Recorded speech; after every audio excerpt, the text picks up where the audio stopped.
All right, today we are opening the case file on what is quite possibly the greatest cold case in all of human history, the lost civilization of Atlantis. And for this deep dive, we've got our hands on a massive piece of evidence, Frank Joseph's The Atlantis Encyclopedia.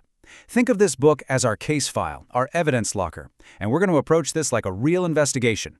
We'll start with the original report, the first witness statement, then we'll hunt for other witnesses from around the world, and finally, we'll dig into all the clues and theories that have popped up over the centuries. So, what's on the agenda? First up, we're going straight to the source, the original legend. Then, we'll see if we can find any other stories like it, a world of flood myths.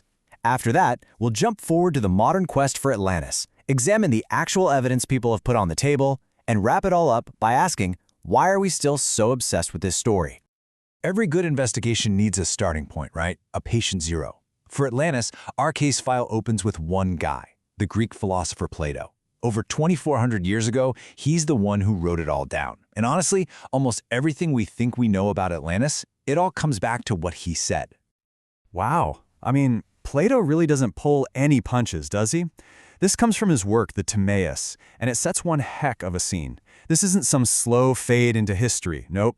This is a sudden, violent, lights-out kind of end. An entire island, a whole empire, just gone, wiped off the map in a single day and night.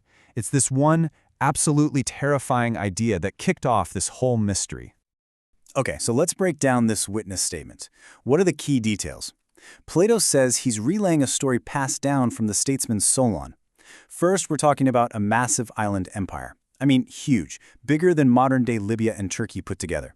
And he gives us a location, beyond the Pillars of Heracles. To you and me, that's the Strait of Gibraltar, so somewhere out in the Atlantic. Now, this wasn't some backwater place. Plato describes a super advanced, incredibly wealthy civilization. Think amazing technology, powerful navy, the whole shebang. They were even said to be descended from Poseidon, the god of the sea. But, the story goes they got greedy, waged a war against Athens, and lost. Then, boom, a massive natural disaster hits and the whole island sinks. Plato gives a date for this too, around 9,600 BC. So, yeah, those are the core facts of the case as he lays them out. And what's crazy is, Plato's story was so powerful it actually spawned its own field of study. It's called Atlanticology. And let's be clear, this isn't just a bunch of guys in tinfoil hats looking for treasure. We're talking about a serious, multidisciplinary field.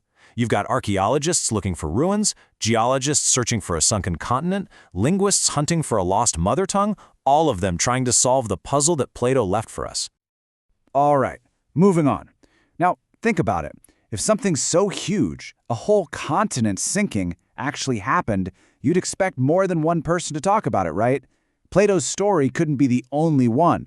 So, the next logical step in our investigation is to look for corroborating witnesses. We're going to see if we can find echoes of this disaster in other ancient stories from around the world. And this really is the million-dollar question, isn't it? Was Plato just making it all up, as a philosophical tale? Or is his story just one piece of a much, much bigger puzzle, a global memory of a real catastrophe? Well, the folks in our encyclopedia, they make a pretty strong case for the second one. Okay, check this out. This is where things get really interesting. On the one hand, you have an ancient Egyptian legend. It says their ancestors came from a place called the Isle of Flame, way out in the Western Ocean, after a huge disaster. Now, flip to the other side of the world. The Apache people in North America have a story that their ancestors came from a sunken Isle of Flames in the distant Eastern Sea. Come on. The name is almost identical. The directions point to the same spot in the Atlantic, and both stories talk about a sunken homeland. It's kind of hard to just brush that off as a coincidence, right? It really feels like they could be talking about the same event. And believe me, it doesn't stop there. This idea of a handful of people surviving a world-ending flood, it's everywhere. You've got the Norse with Liftrazor and Lith. In ancient Mexico, it's Nata Anina. Pre-Celtic Ireland, Balor saves his people. The Babylonians talked about a great island in the west called Aralu. And for many Native American tribes, it's a figure named Menebozo. So for the people who study this stuff, these aren't just a bunch of random made-up stories. They see them as local reports of the same global event, the day Atlantis sank, and a few lucky survivors made it to shore.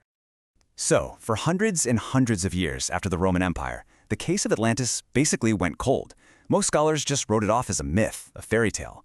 But then, in the modern era, a few key people decided to reopen the case. They blew the dust off Plato's old file and started treating it not as a story, but as a legitimate historical lead. And really, all of that modern work has led to things like our guide for today, the Atlantis Encyclopedia. It's just a huge collection of all the research, pulling from like 2,500 different sources. But this whole modern obsession, it really got its fire from one single, kind of controversial guy. And here he is, Ignatius Donnelly. If you're looking for the person to credit, or maybe to blame, for our modern obsession with Atlantis, this is your guy. He was a U.S. congressman, of all things, back in the late 1800s. And he almost single-handedly brought the search for Atlantis back from the dead. He is, hands down, the father of modern Atlantology. Now, here's the thing about Donnelly. He didn't just stand up and say, hey, I think Atlantis was real. No way. In his huge bestseller from 1882, he laid out a whole case, 13 specific points. He argued that yes, Atlantis was a real island in the Atlantic, that Plato's story wasn't a metaphor, it was history. And here's the really big one. He said Atlantis was the mother culture, the source of all other great ancient civilizations, from Egypt to the Mayans. He claimed our gods, our myths, our alphabets, even things like bronze and iron. It all came from Atlantis. And this list, it basically became the playbook for every Atlantis hunter who came after him. Okay, so Donnelly reopens the case and lays out the theory. Now it's time to find the proof. This is where the investigation gets his hands dirty, moving from old stories to hard evidence. We're talking about analyzing clues, connecting dots, all that good detective stuff. So one of the first big questions you have to ask is, what could possibly sink a continent in 24 hours? I mean, really. Plato talks about earthquakes and floods, but for a lot of researchers, that just didn't seem big enough. So they started looking up, to the sky. Even back in the 1700s, an astronomer suggested a comet. Donnelly loved that idea. And in the 20th century, scientists and engineers really fleshed out this asteroid theory. They argued that the only thing powerful enough to cause that level of destruction would be a massive asteroid or comet hitting the Atlantic Ocean. And this right here, this is one of the biggest pieces of circumstantial evidence. Believers in Atlantis always ask this question.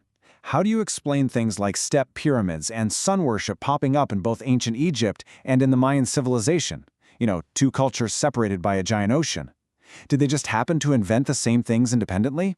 Maybe, but for Atlantologists, the answer is simpler. These aren't coincidences, they're cultural fingerprints, left behind by survivors from one place, Atlantis. Then there's the language evidence. Researchers hunt for what are basically linguistic fossils, words that sound weirdly similar in languages that have no business being related. Like, you have the Berber people in North Africa talking about a drowned island called Atala. In ancient Sanskrit from India, the root atlas means to support. Then you look at the Cherokee word for earth gods, which is Elohe Mona, and the Hebrew word for gods, Elohim. Pretty close, huh? Again, could be a coincidence, but for believers, these are echoes of a lost mother tongue, the language of Atlantis. Okay, we've looked at Plato's initial report, we've looked for corroborating witnesses, we've examined the evidence. So, what's the verdict? Is it case closed? Well, the honest answer is no. The case is still very much open. There's no smoking gun, no piece of evidence that mainstream science accepts as definitive proof. But in a weird way, that almost doesn't matter, because it leads us to an even more fascinating question. Why do we care so much? Why does this story refuse to die? First off, let's get one thing straight. Believing in Atlantis isn't just for, conspiracy theorists. It has been a serious topic for some of the greatest minds in history. I mean, look at this list. We're talking about ancient Greek historians like Strabo and Plutarch. We're talking about Renaissance geniuses like Francis Bacon. Even the father of modern physics, Sir Isaac Newton, was digging into this stuff. So this isn't some new age fantasy. It's a legitimate historical question that has fascinated brilliant people for centuries. And I think this quote just nails it. There have been worlds before our own on this planet. That's really the core of it, isn't it? It's this incredible, tantalizing idea that the history we know isn't all there is. That maybe, just maybe, there was another chapter, a lost chapter, about a spectacular civilization that rose and fell long before ours ever got started.